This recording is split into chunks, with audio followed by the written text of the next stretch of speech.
Our workplace matters. It is where we spend a big part of our day. Our colleagues, our managers, the atmosphere at work, it influences us. It impacts what we do, our moods, our learning.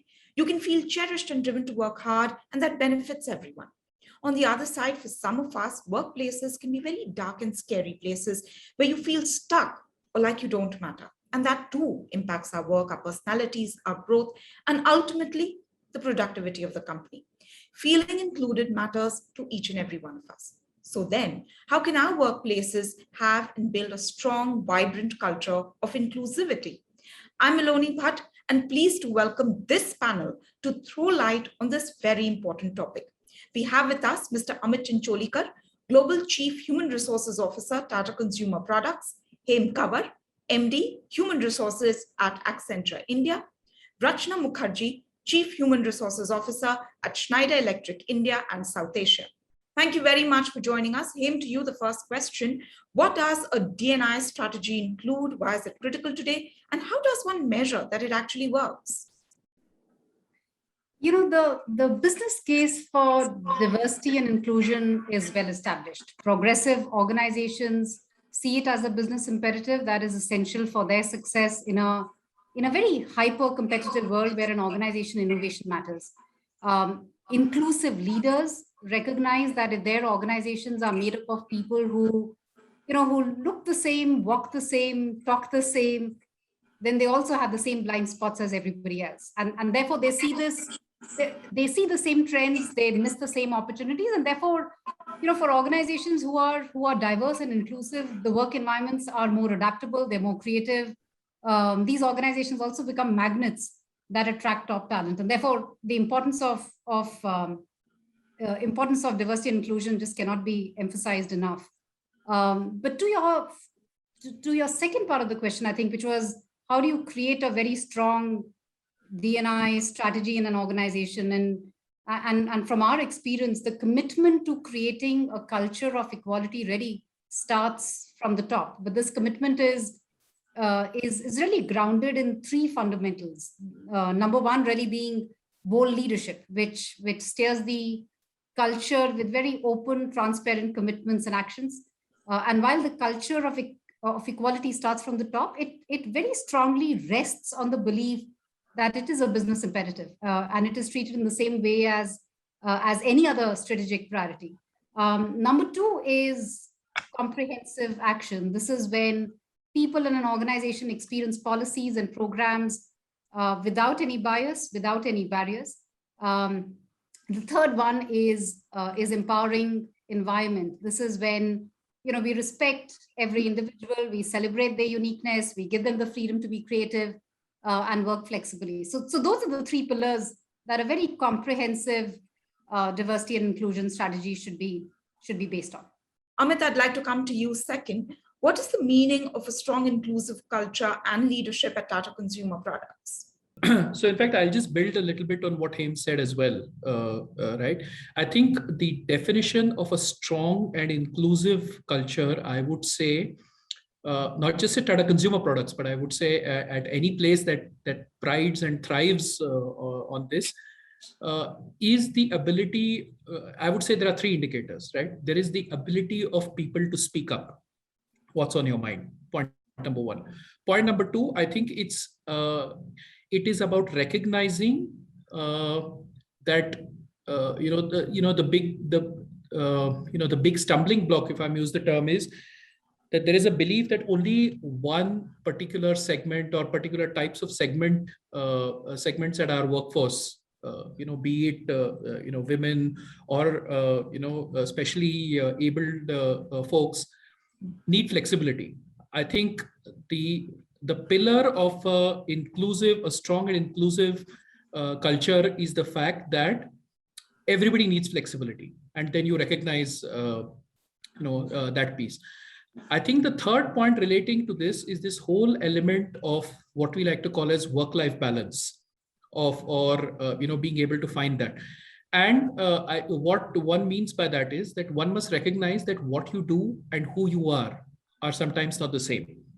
And when people seek a lot of their identity only in their work, is where you find that there is a challenge in actually creating a true inclusive culture. Because I think to the point that Haim made was absolutely right, which is then when you've got people thinking the same way, right, reacting the same way, having the same set of thoughts, then you will always have a challenge, because that's not the way consumers across the world are.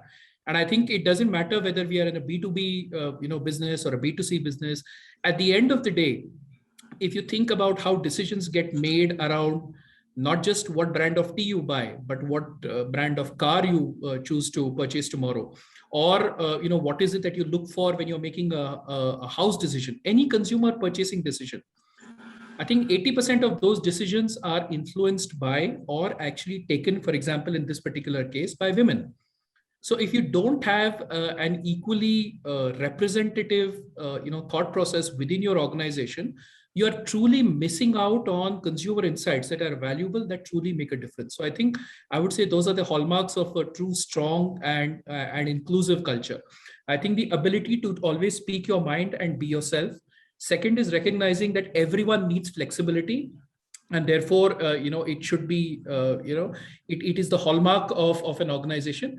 And the third is that recognizing that what you do and who you are sometimes different things, and therefore the ability to be able to provide and respect that from a culture perspective, I think I would say are hallmarks of a truly inclusive culture in that sense. Rachna, a January 2021 press release from Schneider pointed out that by 2025, women will represent 50% of all new hires, 40% of frontline managers, and 30% of senior leadership. For a company like Schneider Electric, what are the limitations in having a more robust quota for women in senior leadership? Okay, thanks for that question and quoting the press release. So, this whole term quota emerged when it was mandated for corporate boards to have a certain quota. And I think it all started way back in 2003 when Norway, established these quotas for the boards to be recognized in Norway. Now, I'm going to move a little bit from this quota term to maybe the direction or the target that we set. Because quota comes with the connotation that you need to have people irrespective of any conditions or any capability. It can have that connotation.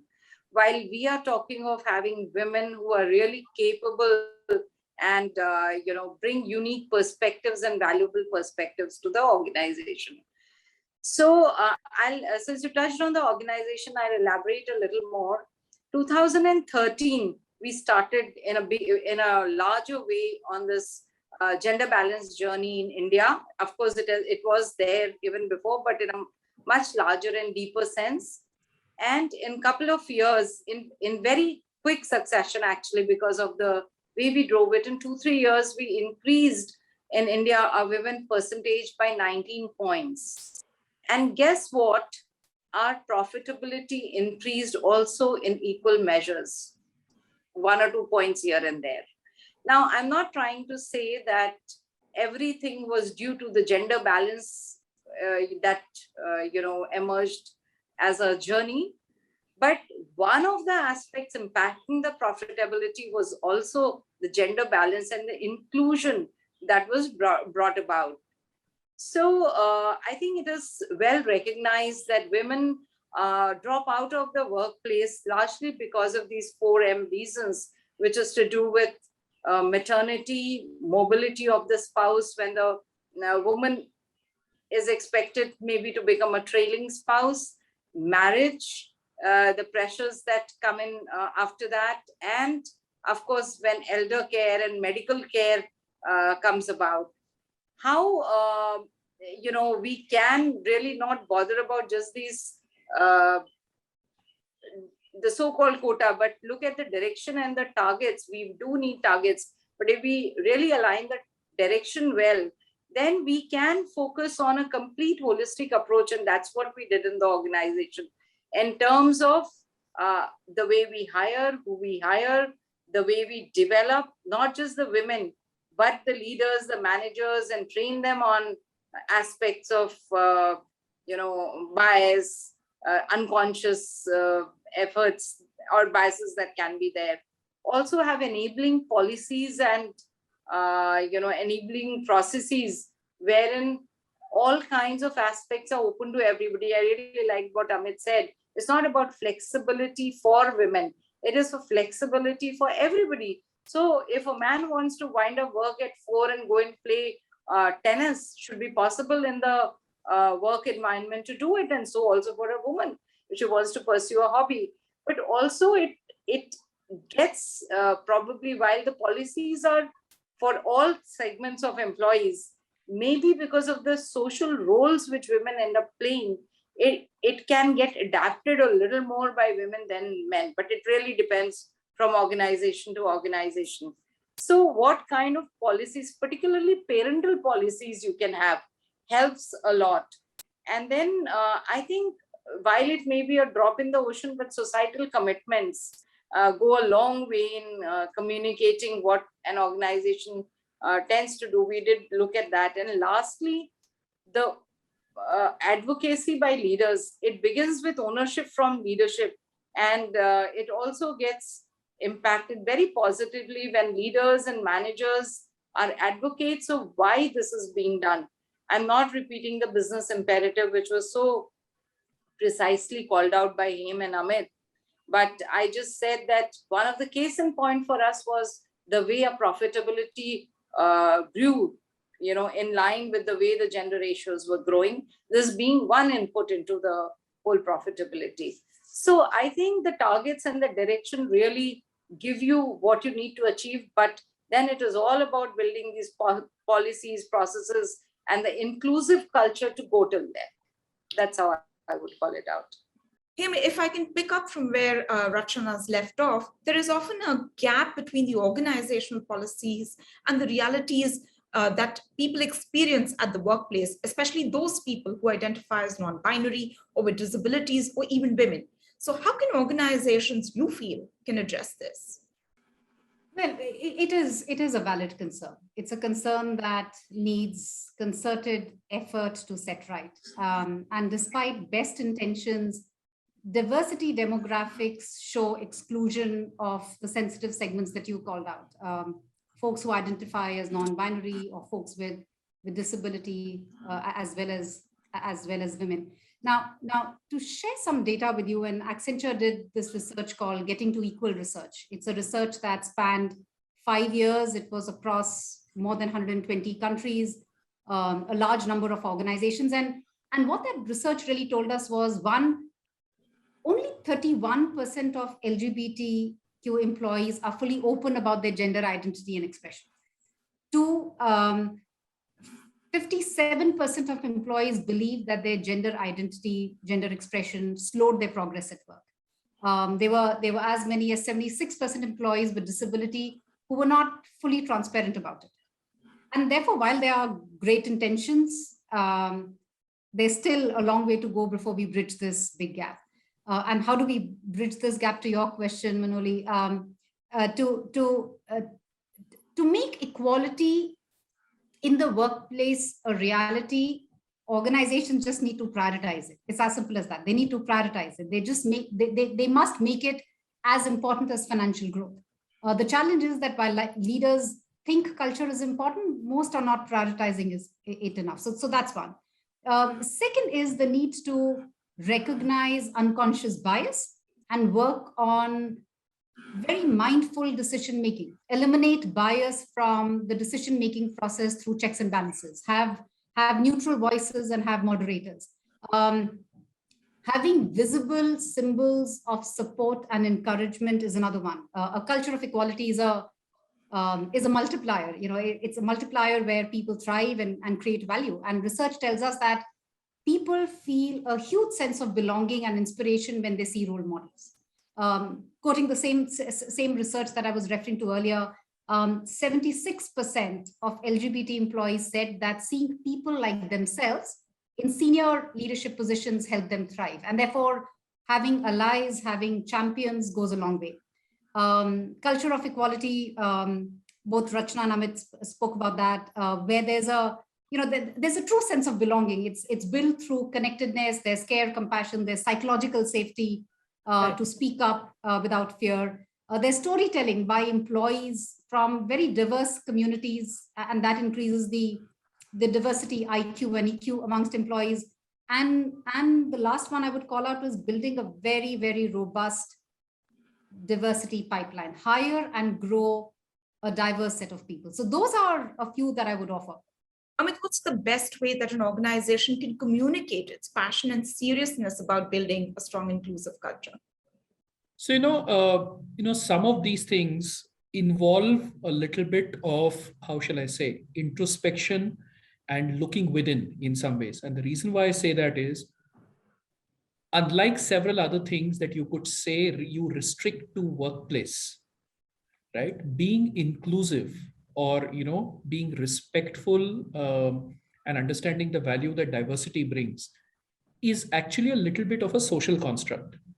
It's very difficult to be an inclusive manager between 9 to 5.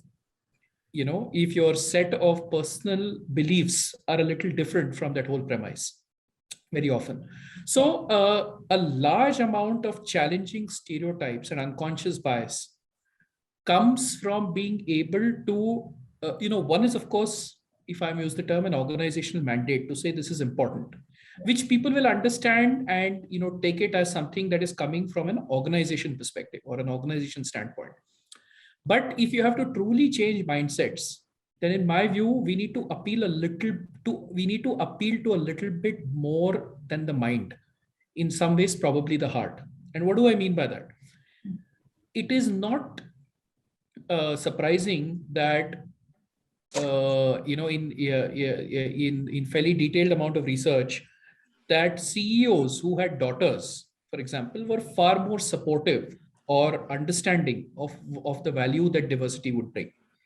Similarly, leaders who have working spouses, and working spouses, came actually after working mothers.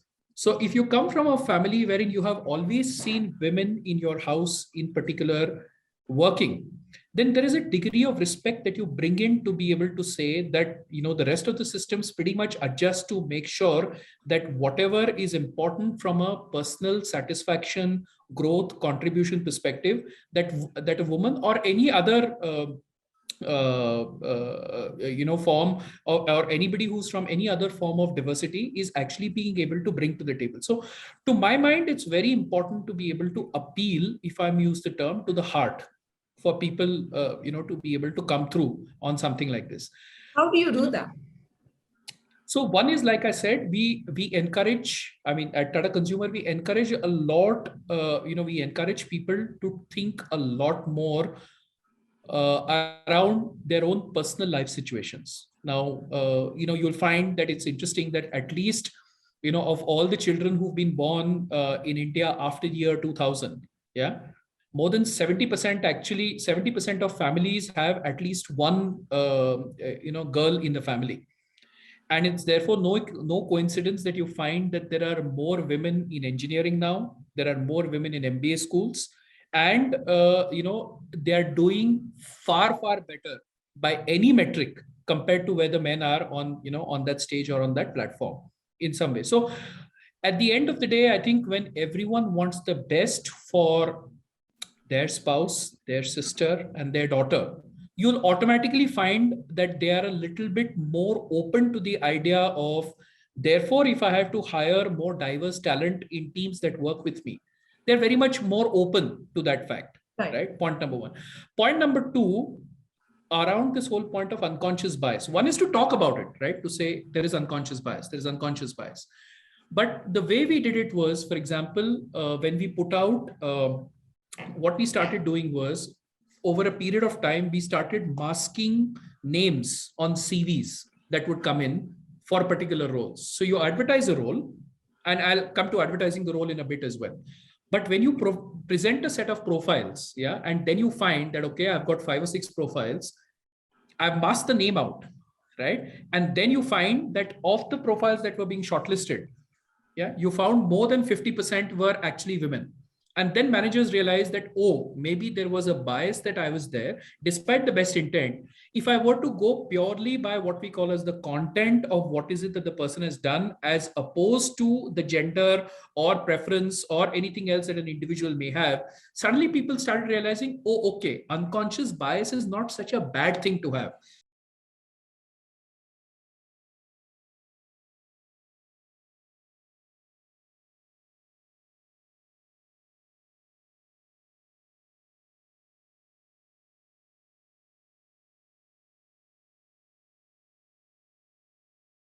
You just recognize that it exists and therefore deal with it. Yeah, sometimes these things work much better. For Right. example, we found that when you use the word aggressive or use the word go-getter in job descriptions, yeah, we found that it attracted fewer women to be able to applying for jobs. And again, that was another interesting research that we had, that is that women apply for jobs only when they are at least 80 to 90% sure that they meet the criteria that is being laid out. Men, on the other hand, apply for every job. So what that was resulting in is the way you call out a job description. And we actually have tools now, right? If you write out a job description and put it through a tool will tell you what are the words that you're calling out that is making your job description actually appear to be biased, with the, despite best intent, right? So when we put in policies and processes and then people embrace this, see what happens is we can drive change, diversity and inclusion as compliance, which is do this or else. Yeah. Or we can drive it by commitment, saying, hey, this is something that's personal to you. Hey, this is important for us as an organization. Collectively, we can all benefit. So when people see this not as an organizational drive to meet a particular number, therefore, in fact, I have a view around whether some of these things need to be positioned as KRAs. Maybe that's a conversation for another time. But when there is stronger ownership, if we build a lot more around stronger ownership, that's where results truly kind of start delivering and showing themselves. Yes. Yeah. The one last thing, sorry, if I may, Melanie. Yes, please go on. See, what happens is, particularly if you look at the Indian education system, right? We are trained to be competitive. We are trained to stay ahead all the time. Yeah. And we are trained to stay with people who think similarly to the way we do. So it is unfair to expect that people who've been trained in this system will suddenly come in and walk into a culture that's inclusive. So sometimes, like, for example, we go back to campuses and have this conversation around saying, hey, the problem when you win a rat race, the problem with that is you're still a rat. Is that the place you want to be in? So I think it requires a series of interventions that appeal to people and get them to think with their heart. Yeah. And then answer it with their mind, which is where sometimes this kind of works. Piloni. Rachna, a June 2020 McKinsey survey on understanding organizational barriers to a more inclusive workplace reported that women are less likely than men to indicate that they feel a strong sense of inclusion. Now, being in human resources and observing so many people in various positions that you've held over the last 20, 25 odd years, why do you feel that women feel less included, or even that they're likely to indicate a sense of inclusion, less likely to indicate a sense of inclusion? Yeah, very interesting question, Melanie. So the fact remains that women continue to encounter challenges when it comes to advancing in workplaces. And we'll come to some of the reasons why. And inclusion in decision making. The degree of inclusion or exclusion may vary from organization to organization. Let me give a very simple but oft encountered example of the top leadership, largely men, making decisions at smoke break when most women, at least in India, do not smoke. Yes. So it will lead to exclusion if a decision making is done in that way. I hope we don't have too many such organizations now, but we know that this has been prevalent. Now, unless there's an active effort to include women in decision making, women in advancement in workplace, and it needs effort because it was not the way things were happening. Unless that happens, there would be exclusion. Let's take the example of pay equity or equal pay for the same kind of jobs. I mean, I can quote as many studies as possible, but there's a big gap, be it Hollywood, Bollywood, or the corporate world. For the same job, there are men and women paid at different levels. Now, on an average, again, a Catalyst study of 2017 talks of the fact that on an average, a woman needs to work 70 days more in a year to catch up with the compensation that for the same job a man is being paid. And, hence the whole education and sensitization, particularly of managers, becomes extremely important. In the last 5 years in Schneider Electric India, we have been pay equitable. We've really worked through it in the years to arrive at a state, and we still can't take our eyes off it.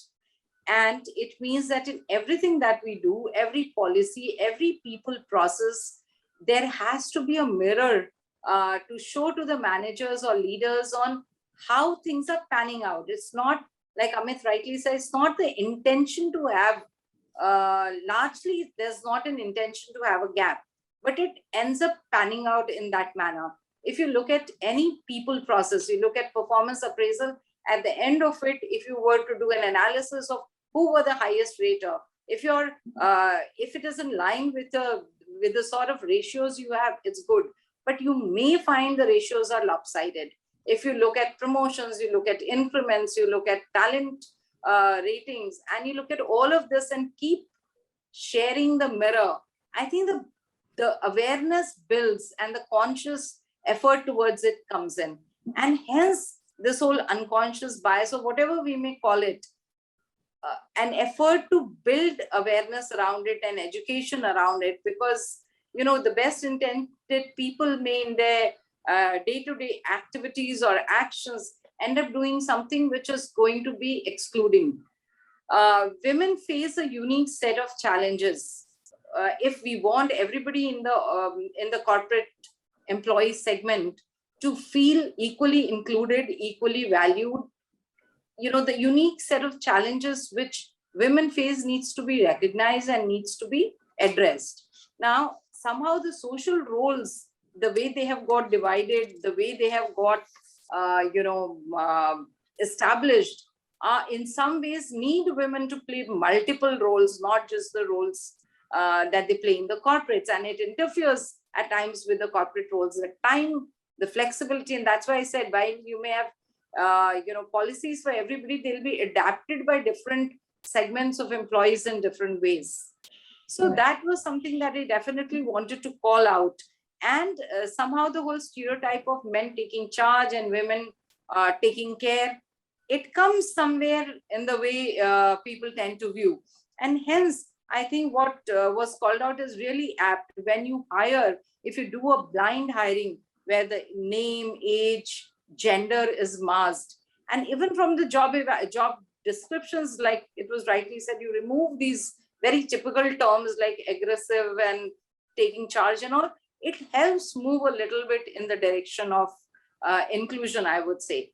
I think also access to leadership, on-site projects, it started, I hope we have moved as a corporate world, but it used to start with travel-oriented jobs. Almost a given that women will not be able to do it, to on-site jobs, to project jobs. So much so in the project sites today, you will not find a women washroom sometimes, and so, obviously these small to big things go a long way to in creating inclusion or exclusion.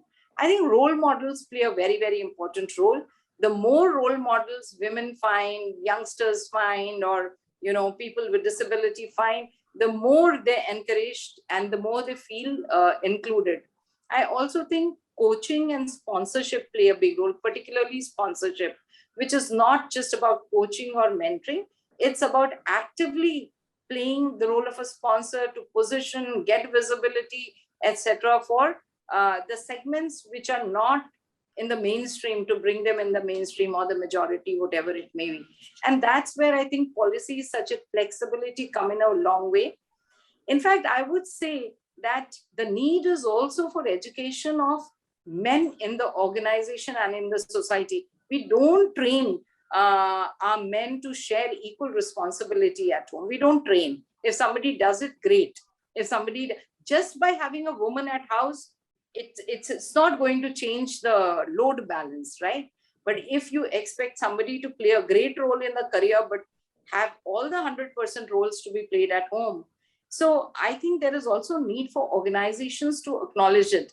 And I would say that after driving a lot of these policies and awareness, I felt it was one bit of an inch that moved, and one of our leaders came and shared with us that, this time when we shifted house, I actually took 5 days off and I supported my wife in that whole process. Earlier, I would just continue working, not take a day off because I thought she'll do it.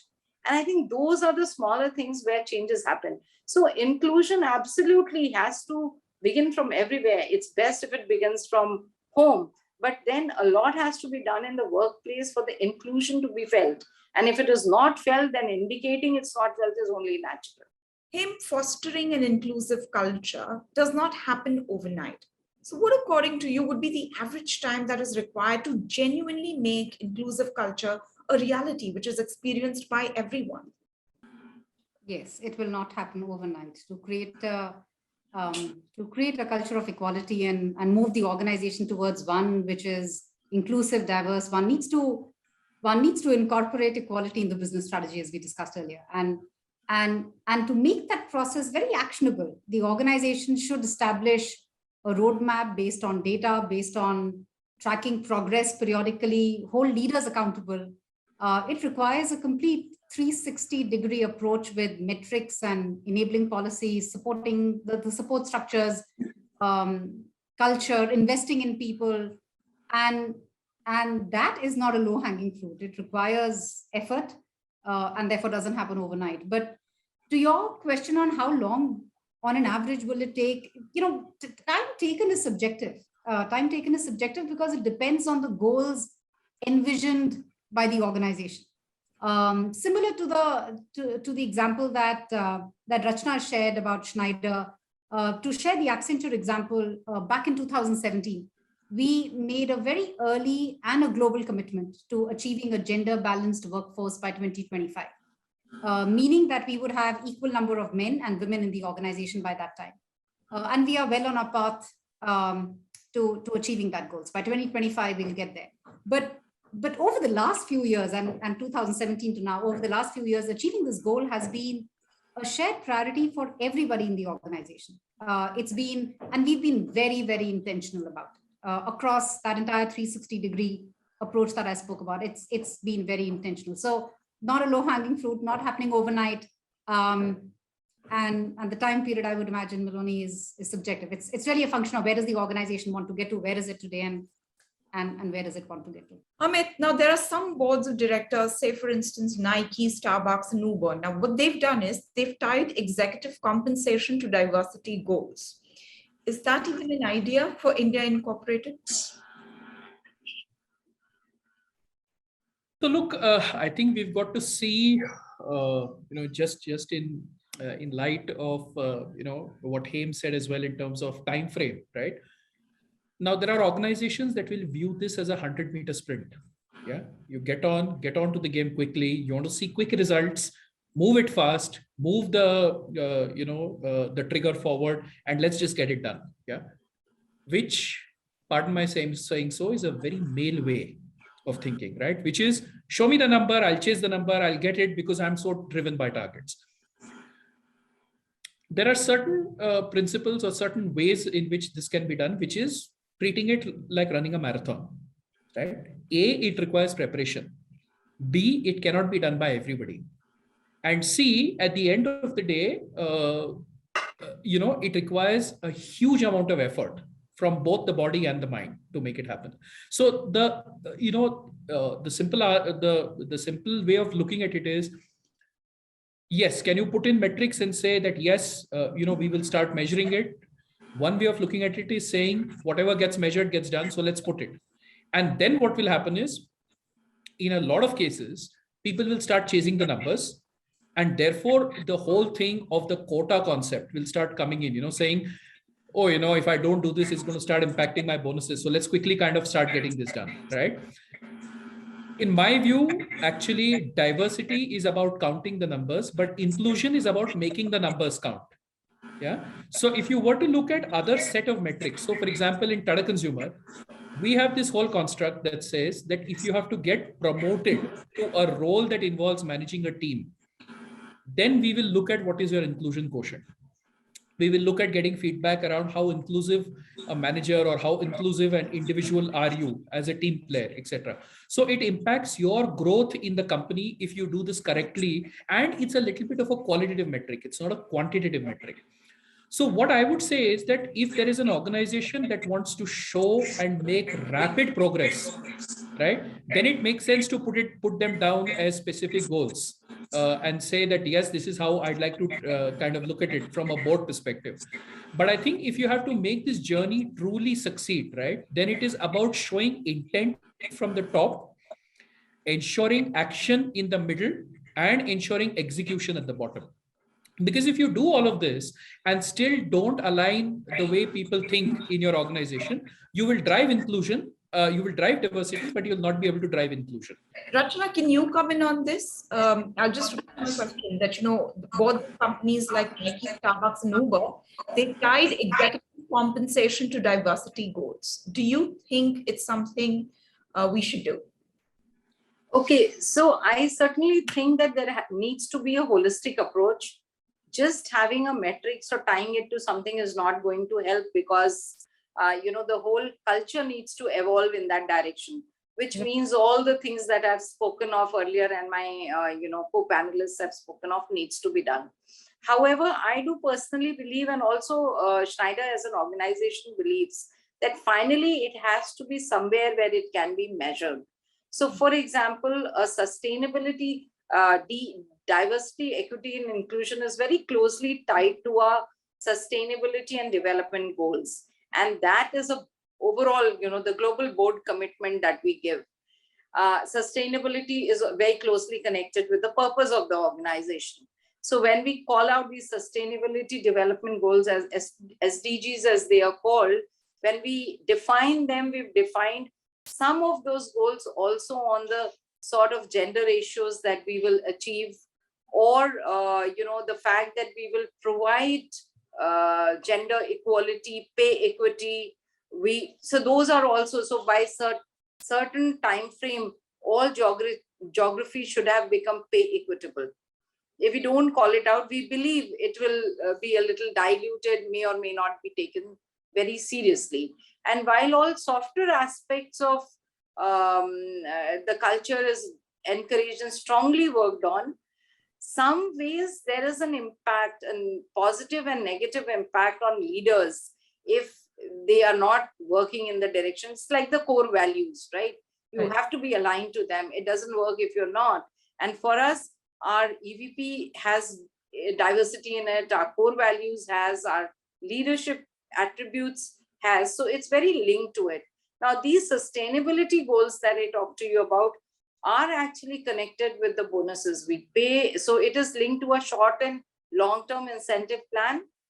It is also a leader's viewed by the certain, achievements that you've made on these DEI, Goals. what should I call? Goals or targets or whatever you have. It is pretty closely connected. Not that it is done mindlessly, but it will not help us to just look at who are we hiring or how much are we hiring if we were not able to look at who are we losing and how much are we losing. If we have a leaky bucket, it's not going to help.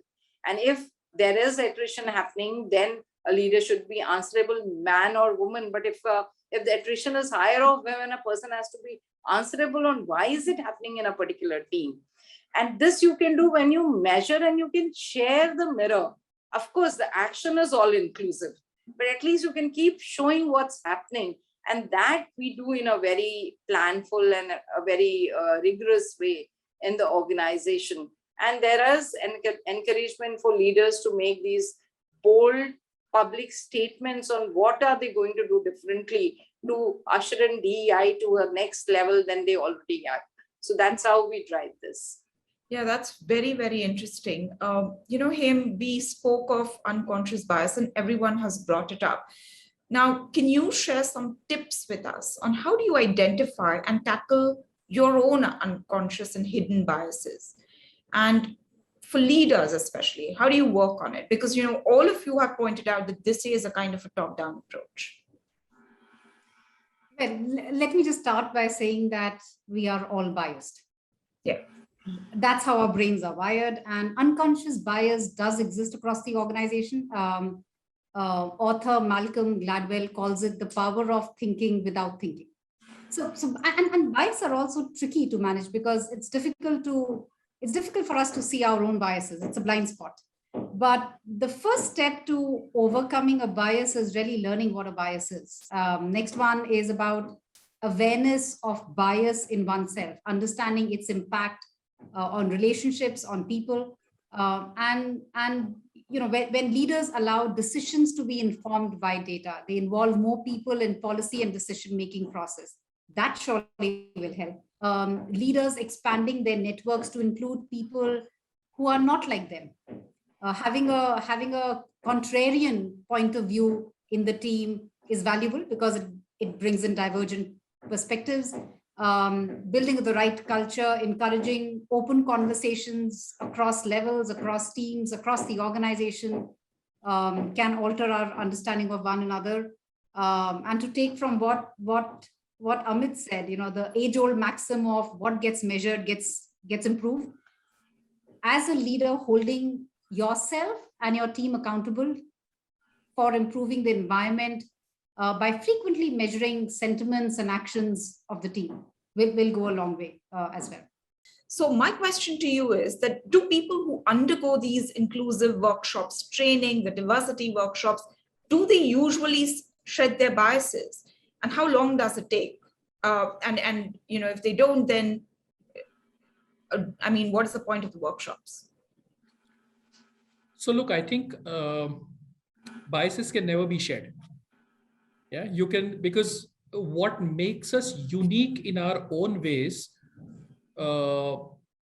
is also the fact that we have our own biases. So I think it's not about shedding biases. The way I see it is as much as being aware about them.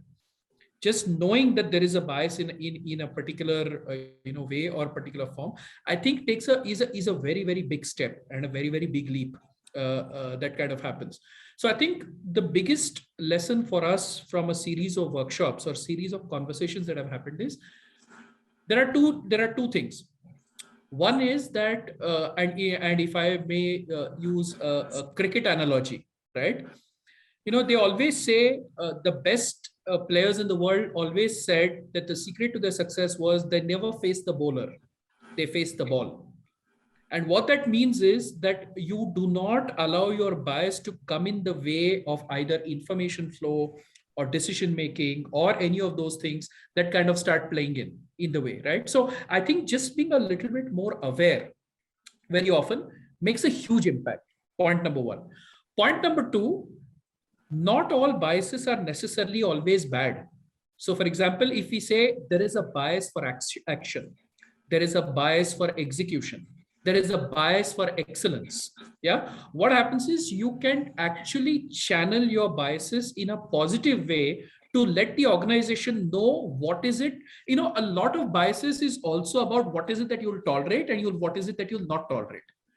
So if you're able to say that I have a bias for action, I have a bias for excellence, I have a bias for innovation. Yeah, a big part of biases is also recognizing, the big piece around innovation and risk taking actually go hand in hand. Right. Hem, absolutely. The last question now to you. And again, I want to pick up from, where Amit has left off, this whole point of empathy. So for prospective employees who want to join companies, what are the potential red flags that they should look out for, warning signs that maybe they should keep away from this workplace, which may not be as inclusive? So at the heart of, and I'm going to start from there, Miloni, but at the heart of inclusive workplace is respect and trust, right? And it means that when that happens is when we can be our authentic selves. As organizations and leaders demonstrate inclusive workplace behaviors and practice them consistently, these behaviors then foster an environment where people feel valued. Now, when that happens, aspects like creativity and innovation soars, the company brand appreciates, retention increases, employee churn goes down. And those are all positive indicators of the culture that the organization has. But the reverse is true as well. So when you don't see some of those indicators, then that's a good sign of how the organization looks at dimensions of diversity and inclusion. But to be more specific on that, when everybody looks the same ethnicity, same race, same gender, or the leadership is very homogeneous, then that should tell you the organization is not very big on diversity and inclusion. Or when communication is littered with microaggressions and inappropriate jokes and language, then that should be a sign. Or when there is no mechanism for employees to speak up safely and speak up without the fear of both retaliation and complacency, then that should be another sign. Or when burnout and disrespect for boundaries is rampant, then that clearly is a red flag. So these are a few examples of red flags or warning signs that the workplace is not inclusive. And in fact, if I may just add one very simple one on that, right? When there are organizations that insist that you don't serve your entire notice period in the current organization and force you to join in a hurry, to me, that's a very, very big flag, because, they're expecting you. So they're disrespecting your professional commitments that you may be making by saying, if you don't join in the next 15 days, 30 days, etc., it doesn't matter what your notice period is, you must come on board because my need is high. And to my mind, that is the biggest red flag at a very early stage when someone makes a statement like that, because you're just disrespecting someone's professional commitment. And that's the biggest disrespect you can ever show anyone, about compromising on professional commitment. Yeah, we wouldn't want our employees to do that to us. So absolutely, Amit. Yeah. Well, that was a very, very interesting discussion. Thank you so very much, everyone, for all your inputs.